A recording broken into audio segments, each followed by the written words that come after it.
Hey guys, this is Steve from Trim That Weed, and welcome to our video, Zero Water versus Brita. Watch until the end to know our verdict on which one you should get. So, the main difference between Zero Water and Brita is the filtration level. Zero Water uses a 5-stage ion exchange filter. This filter removes dissolved solids from the water, including lead, mercury, and other heavy metals, as well as inorganic materials and chemicals. The first stage is a residue filter that eliminates larger particles like dirt, sand, and sediment. The second stage is a carbon filter that removes chlorine and volatile organic compounds. The third stage is a dual-layer resin that removes heavy metals like lead, mercury, and inorganic minerals and chemicals. The fourth stage is a distribution layer that ensures the water is evenly distributed across the resin. The final stage is a non-woven membrane that removes any remaining impurities. On the other hand, Brita uses a carbon-based filter.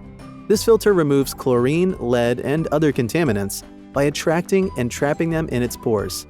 The Zero Water filter is therefore the best option because it uses 5 stages of filtration, which are more effective in filtering water. Monitoring filters. Water filters require regular changes of the filter. The need to change the filter may depend on the number of impurities in the water.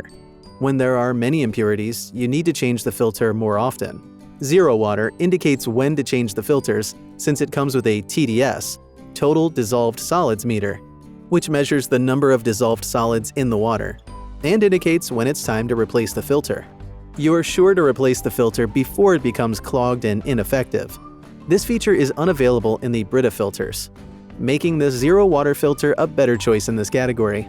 Cost. The cost of buying a water filter is a significant consideration to make. You only consider the one that is within your budget range. The Brita filter is more affordable and desirable, especially if you need to install a filter in more than one residence. Zero Water filters are relatively expensive. Considering the cost, the Brita filter is more affordable and preferable to the Zero Water filter. Similarities. Both products are easy to use and maintain, making them convenient for everyday use. Zero Water and Brita offer a range of storage options, including water jugs, pitchers, and dispensers, making it easy to find the perfect product for your home or office. Verdict. So, which is better? Zero Water is better than Brita because it has a higher filtration level and a TDS system to monitor the number of dissolved solids. Brita's most significant advantage is that it's affordable. Thanks for watching.